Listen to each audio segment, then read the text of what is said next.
Where do you live now?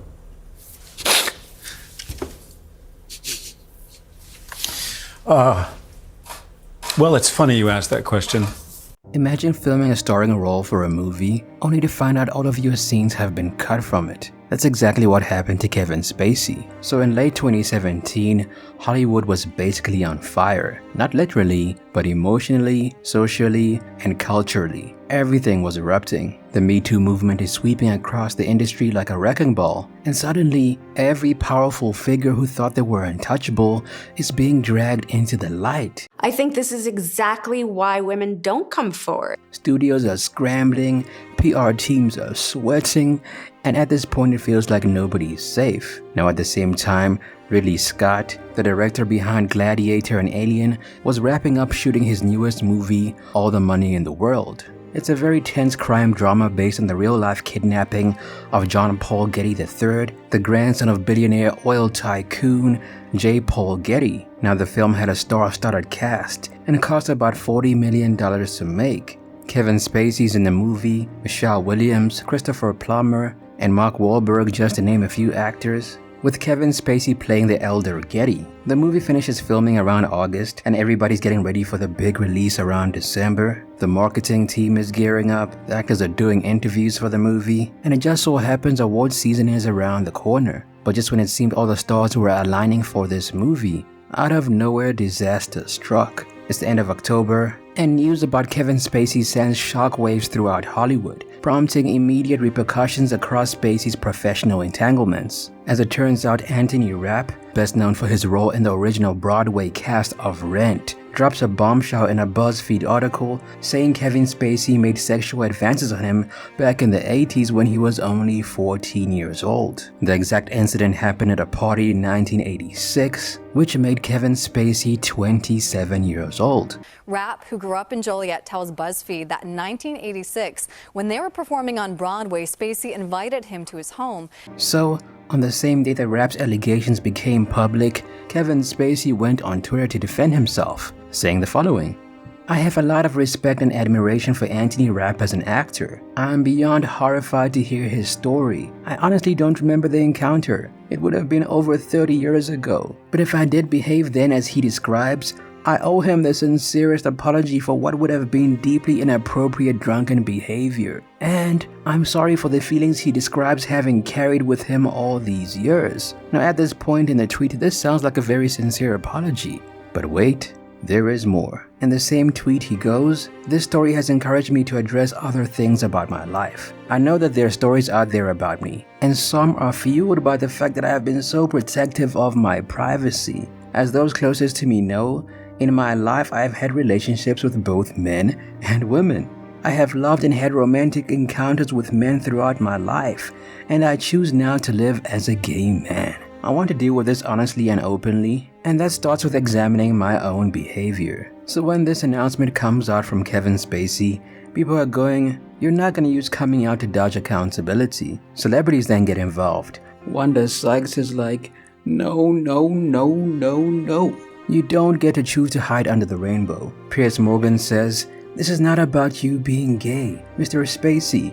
It's about you being an alleged PDF file." Larry Wilmore said, "Kevin Spacey's comment was wrong on so many levels. Even Zachary Quinto of Heroes had to say something about this, and the list goes on." Basically everybody in the LGBTQ community was saying the same thing. Don't drag us into this, and fix your own mess. It wasn't just about the timing of everything, it was how strategic this looked, because this wasn't about living authentically. This was a huge PR stunt, because one moment we're talking about Anthony Rapp and what happened to him, and in the next all the headlines we see are reading, Kevin Spacey comes out. One person tweeted, "Feels kinda gross that you're turning a story that should be about the victim into a story about you."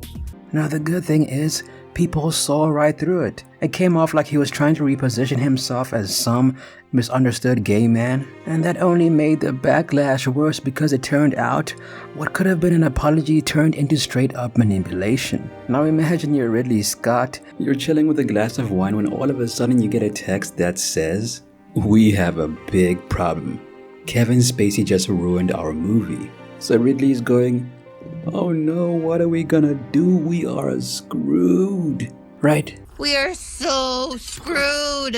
Studio execs are calling, everyone's panicking, public backlash is growing by the second. And you know that this film that you've been working on for so long is not going to work if Kevin Spacey is in it. So Scott sits down with his producers and he goes, "We need to cut him out now." And they go, "Wait, what? The movie comes out in 6 weeks, how are we gonna do this?" And then Scott says, "We'll reshoot every single scene.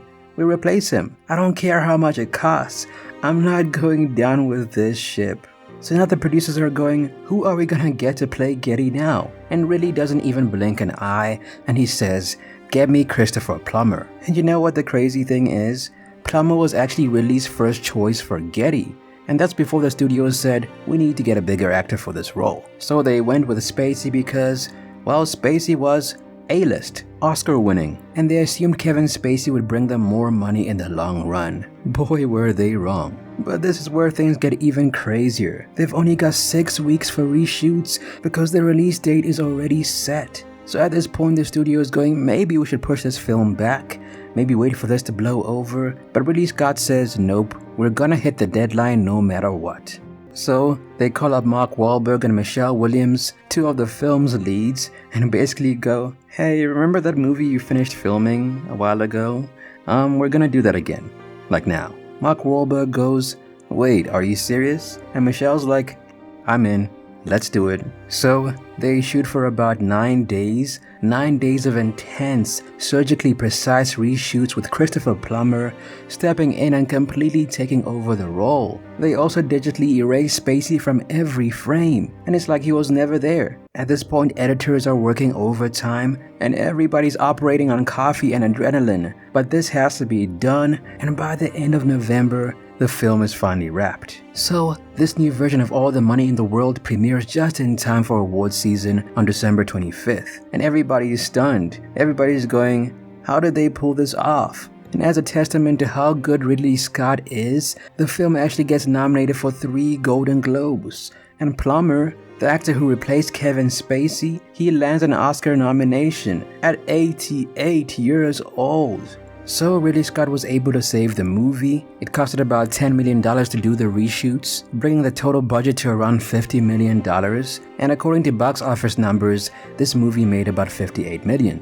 So Ridley Scott really came in with a save at the last minute. However, Kevin Spacey's career at this point was not looking too good. In fact, it was on life support. This week, where I have been living in Baltimore, is being foreclosed on. My house is being sold at auction. Really? So I have to go back to Baltimore and put all my things in storage. Why is it being foreclosed? Because I can't pay the bills that I owe. In fact, remember Kevin Spacey's House of Cards on Netflix, which by the way was their golden goose at this time? Production was shut down. The show's 6th and final season was already in the works, but once the allegations came out, Netflix was going, we are not getting involved in this. No way. Netflix says it's ending its Kevin Spacey drama, House of Cards. The company didn't give a reason for stopping the series, which they say will run for 1 more season, and claims the decision was reached months ago. And to make matters worse, Kevin Spacey's entire team drops him. His longtime publicist, Stacey Wolf, walks away. His agency, Creative Artists Agency, they're out too. And within days, Kevin Spacey goes from A-list celebrity to being ghosted by the industry. So in essence, Kevin Spacey was removed from the movie All the Money in the World for good reason. And I'm sure in that moment he realized that nobody is irreplaceable. Even if you're an A-list actor or actress, even if you've been making movies for years and have a huge track record, the moment you become a liability, the whole industry will turn on you and will even go so far as to erase you from a movie. Ridley Scott's execution showed the power of teamwork under pressure. Editors, sound engineers, VFX teams, everyone worked like maniacs to get this movie done. And Ridley Scott basically proved that if you're bold enough and have the right crew, you can flip any disaster into a statement. So, All the Money in the World went from a film nobody wanted to watch, or even touch for that matter, to one that proved that Hollywood could evolve, and that's only if you've got the guts to cut out the disease and keep the art. Anyway, that's it for the video. How do you guys feel about Kevin Spacey? Do you still appreciate his movies? Do you still watch American Beauty? Let me know down below. And that said, see you in the next video.